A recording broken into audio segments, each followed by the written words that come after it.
where will you find resilience?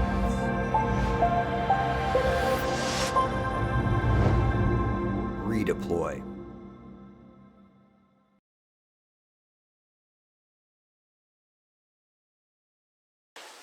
Guten Abend, ich bin Kate Pan und ich spreche Deutsch. Wie viele Leute hier sprechen auch Deutsch? Ja, gut. Bitte kein Übersetzen, weil ich will einen Punkt machen. Nicht ein Punkt, sondern ein Gefühl machen. Ich sage nicht sehr gut Deutsch, aber es geht. Ich meine, diese Sprache habe ich übersetzt vielleicht 2 Seiten oder vielleicht 3, aber naja, wenn du etwas denkst, etwas kommt und dann etwas anderes kommt, es ist komisch zu fühlen. Und das ist, was ich sprechen über will. Hi, I'm Kate Pan and I speak German. How many of you speak German out there? There's a couple of you, right? I had you raise your hands before. My mom always said, don't speak German if not everybody in the room speaks German. I didn't take her advice this time. And that's because I wanted to make a point, but not really a point as much as a feeling. I wanted you to feel what it was like to see the unexpected, or feel the unexpected, I should say. Now, you don't have to raise your hand, but how many of you felt confused? How many of you were struggling to understand what I was saying? How many of you were kind of upset with me that I had started in German and not in a language that you were, expecting? Right? There's a lot of different feelings that come with unexpected change.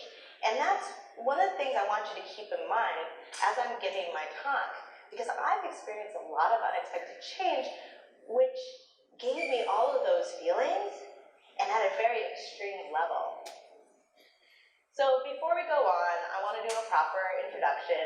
I've now said it 3 times. My name is Kate Pan. I love soldering. I make the internet. And I used to give a lot of talks about bears, glaciers, volcanoes. Today, I'm going to give you a slice of my life. And I'm hoping to tell you how I overcame some of those challenges that I had in my life, especially in the last couple of years. And I'm hoping to give you some tools that you might be able to use when you're overcoming change in your life. Now, please be aware that this talk sounds like it's my entire life. It is not, I promise you. And please be aware that I have viewed these changes with my own perspective. This is my own perspective. These are my opinions. This is how I feel about it. And then lastly, I want to warn you that I will be talking about depression and how I overcame that. So if that's a trigger for you, I don't mind if you leave at all. I just want you to be aware that that might be what happens in this talk.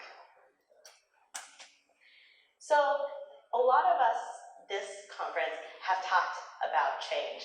And I think we can all agree that change is the only constant.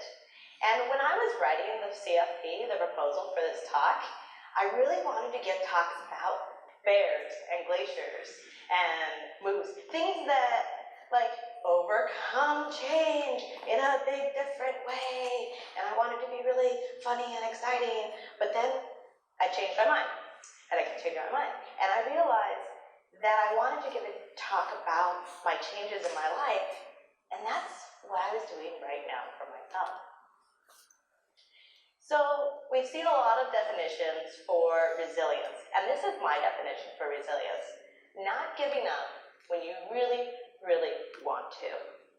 Right? I really wanted to give up writing my paper, my proposal, I should say, but I didn't. I kept doing it because I feel like I'm putting resilience into my life. One of the ways that you can be resilient in your life is through self-care. And that self-care, for me, includes self-talk. And I like to tell myself, you've probably already heard it, that I'm doing what is right for me right now. I say this a lot to myself, and you might hear me say it a few times even during this talk. So let's rewind all the way to when I was 8 years old. That's me, yes. I was the first junior ranger of Orange County, California. I was one of the fortunate kids who knew what they wanted to be at a really young age.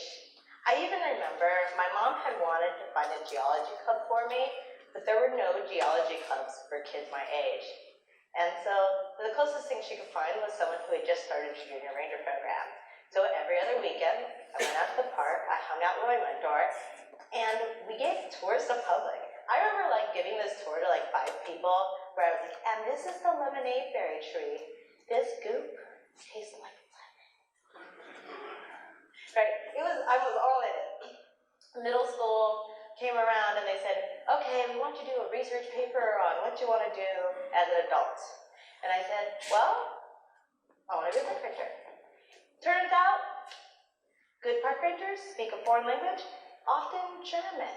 Because apparently there are a lot of Germans at the national parks too. So I learned German, believe it or not. And then I went to school in Fairbanks, Alaska. And when I chose that school, my mom said, is that the only school that you're applying to? I said, yep. I'm going to the last frontier to become a park ranger. So I became a park ranger. There's me in uniform. I'm actually at Katmai National Park. It's mostly known for its bears. And if you don't know Katmai National Park, you may recognize this photo. This is the bear catching the salmon come with the waterfall. Yep, that's Katmai. You may now know the Katmai National Park from the large bears. They had a competition about big bears. I don't know. They did that. And then I went on and I continued to be a park ranger. I was a park ranger for the Tongass National Forest. That's a national forest in Alaska that's 17 million acres. And so I was actually a ranger on the ferry there, so that I could go up and down the national forest and talk about ravens and glaciers, bears, and natural history.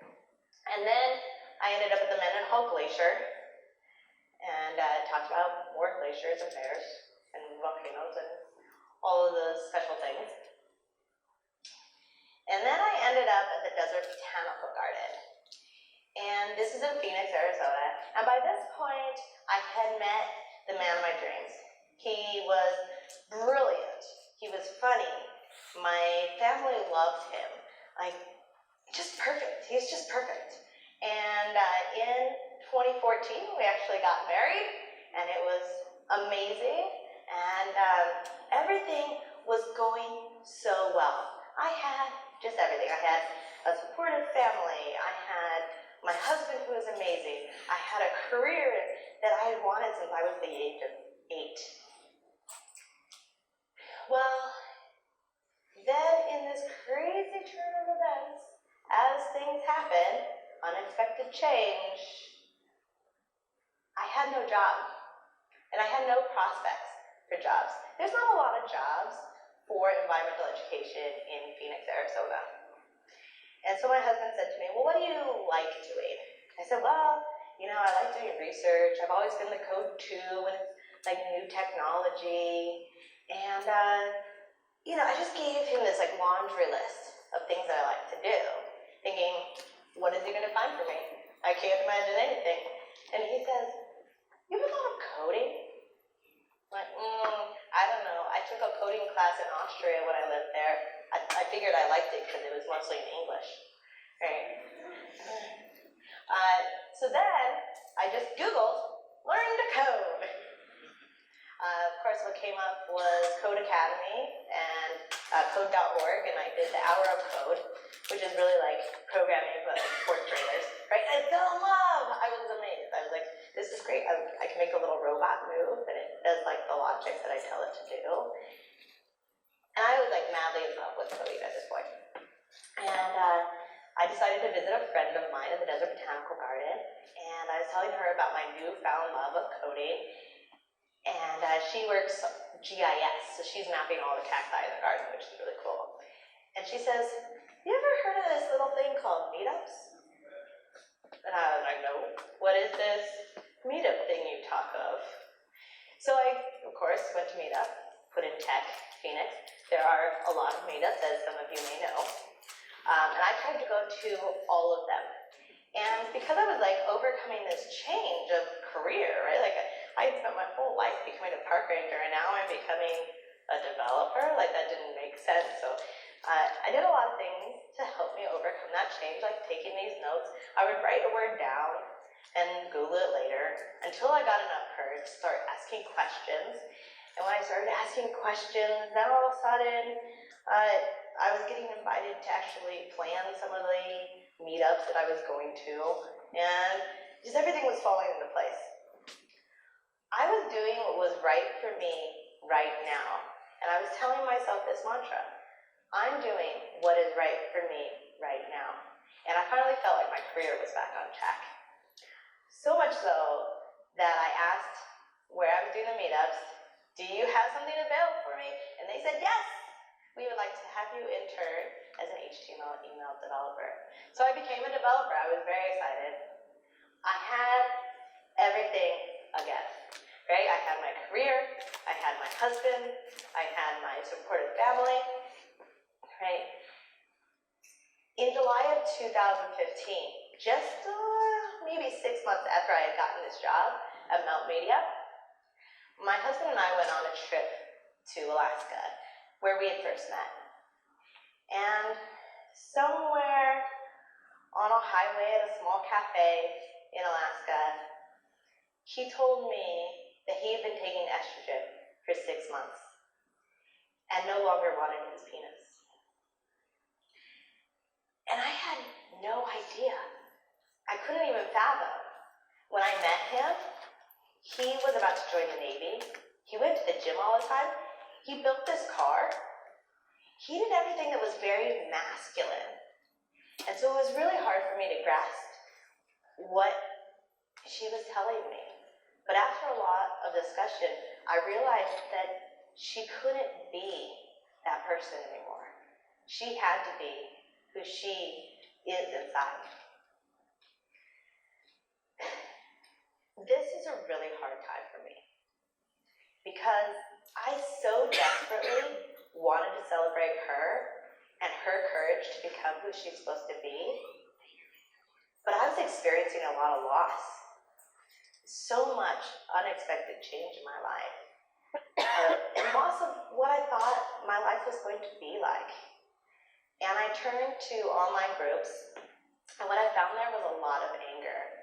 And I just didn't want to be angry, right? I wanted to celebrate her. I wanted to be happy for her. And I couldn't have been happier when we started coming out to friends and family. Some friends ghosted us though, and her family was super supportive. My family, I don't know if they were just following suit with my grief, but they weren't as supportive as I would have hoped either. And I fell out of favor with my family, or my family fell out of favor with me. And this was really challenging. And I realized that what was right for me right then was finding a therapist. So I found a therapist, and I was on the right track. Right? My therapist helped me do meditation and journaling and talk out loud, and I felt like I was really getting back into the groove. And maybe, things weren't quite right with my family yet, but my career was still on track, and I had my wife now, and I was doing what was right for me at that time. So much so that I was like, great, we're going to move forward with my career. And I asked my employer, I said, I'd like to become a software engineer now. I'm done being an HTML email developer. And they said, that's great, Kate. But we just don't have the resources to do that for you. And so I started to look into boot camps, and I found this boot camp called Ada Developers Academy. It's in Seattle. It's a free camp for women and people of non-binary gender, underrepresented genders. You do 5 months in class, and you do 5 months in a paid internship. And I thought, this is perfect. I looked at the acceptance rate. They get about 400 applicants every year and only accept 48. And so I thought, never getting in, forget it. Well, then of course what happens? I get this letter. So we'll see you in February, right? It's like, okay, I guess I'm moving to Seattle. So I talked to my wife and I said, okay, what do you think? Do you think this is an opportunity I should take? And she said, yeah, I think we should move to Seattle, and I think that's really great. Until when we moved to Seattle. Turns out that it was too much change for her. So I lost everything. Not only was I starting from scratch with coding, I didn't have my life. I still wasn't in a good place with my family. I didn't have my therapist. I had nothing. Or at least that's how it felt. And it was such an unexpected change for me that really hit hard. And it was days that sometimes I would go and just cry in bed. Right? Didn't want to get up. And I was so lucky that I had already taught myself self-talk. And I told myself, I'm going to get up in the morning and I'm going to go to class. I don't care if I learn anything. I don't care who else is there. I'm just going to go to class because I'm doing what is right for me right now.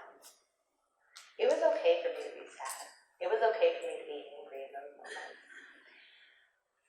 And luckily, I have great neighbors who started to notice that I wasn't in a good place. And they introduced me to this lovely worksheet. I think is the name of the worksheet on here. I don't think it is, but I have it in my resources at the end. But it just asks, have you showered?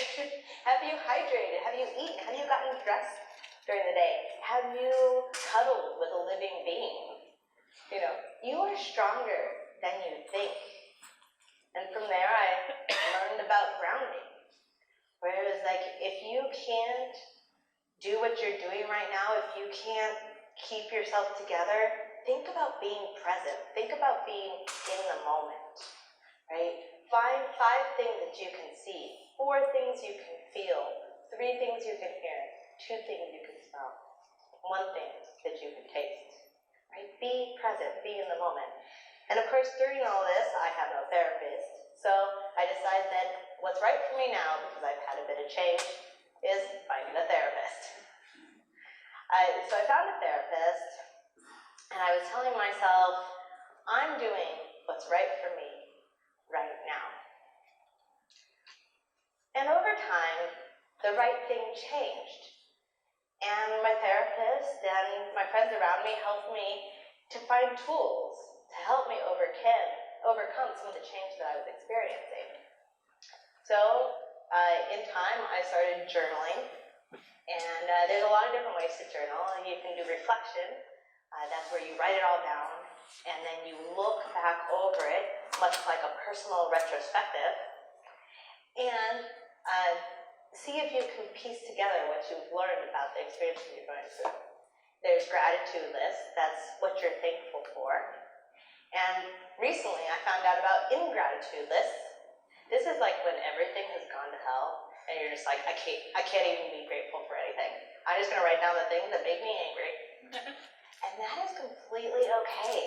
If that's what helps you in the moment, then that's what helps. And that's what helped me, is doing different types of journaling. Then I started to surround myself with mantras. I am enough. I am loved. I am worthy. I found the latest Kate, who does these really terrific drawings with some little mantras, with things that might improve your mood a bit. Kind of reconfirm that you're doing what's right for you. I started doing a little bit of meditation and yoga, and because I'm not very good at it, I quit doing it. Here's my neighbor's dog going, so are you gonna do your meditation today? But like I said, I changed, so I did it for a little while, and that no longer worked for me, so I quit doing it. And then I surrounded myself. I reached out to friends. And all my friends wrote letters to me. And it was so nice to get something in the mail to kind of cheer me up. And they were very supportive. And I was glad that I had reached out to friends in that moment. And I surrounded myself with things that I thought might make me happy. Let's see, there's the moose that was sent to me by a friend from Fairbanks. Yes, you can send that in the mail. She did not send it in a box, she sent it as that moose. It has an address on the side of it. It's very nice. Fantastic artwork from a friend of mine about how the world is my oyster. And then Ponsly, my robot that I built a couple years back. Ponsly is a terrific robot. Maybe one day you'll meet him. I created this clipboard wall that changes with me. So as I have new mantras or as I have new sayings or photos, I can switch them out. This really helped me feel that my walls would change with me as I was becoming a better me. I bought some things for myself. I bought the ring that I'm wearing because, the places you'll go. I love traveling, but also I thought it was a really good mantra for the change that I was undergoing and the person who I was becoming. I also bought this book. This is also the latest Kate. Those are a lot of her little mantras. I bought a plant one day. I was like, you know what, I'm feeling good. I think I can take care of something else. Maybe not a pet. Let's get a plant. Let's start there. Plant is doing well, by the way, just in case you're wondering. And I played music. I played music that I could dance to, music that inspired me. I played music that just felt right at the time. I dove really deep into a project. Yeah, sure, Ada kind of helped me with that. My academy helped me with this.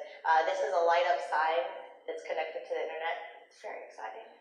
But just diving deep into that really helped me gain some of my confidence back that I needed.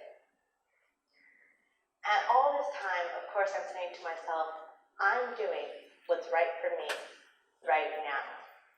And as I continue my journey to overcome the change that I've experienced, I know that I'll finally get to the point one day where I'm starting to fill up my positivity savings account. What do I mean by that? I read recently that actually the things that you do that make you happy and that surround you by happiness, this is actually practice for when something unexpected comes your way. When something unexpected comes your way, you go, oh, I can just kind of take from my positivity savings account and make myself better. So even in the good times, these are tools that I can use. Now, if you're looking to help someone who is maybe feeling a bit down, that also helps with your positivity savings account. My suggestions, and by no means am I a psychiatrist or anything to that effect, but some of the things that helped me for having my friends write, I had friends who asked questions like, what do you like doing versus what are you going to do? How are you doing? This is one of my favorite questions at the moment. How are you? Real answer. Sit with them. Invite them out, even if they don't want to go out. These are some really great ways that you can help people who are maybe going through change themselves, if you're not. So it doesn't matter what stage of the process you're in, whether it's pre-change, change, or post-change. It's important to know what those tools are that might help you through change. And it's important to do what is right for you. So if you decided that me speaking German at the beginning of this talk was too much, and you tuned me out completely during my whole talk, that's okay, because you're doing what's right for you. If you decide later, you're like, oh, maybe I'll watch Kate's talk, and you enjoy it, and that's great, you're doing what is right for you. It is so important to do what makes you feel better, not what someone says makes you feel better. So before I end, I'd like to say just a thank you to everyone who's helped me be resilient and help me do what is right for me right now. Because that help in making me resilient helps me make teams resilient. And when a team is resilient, then a complex system can be resilient. Thank you.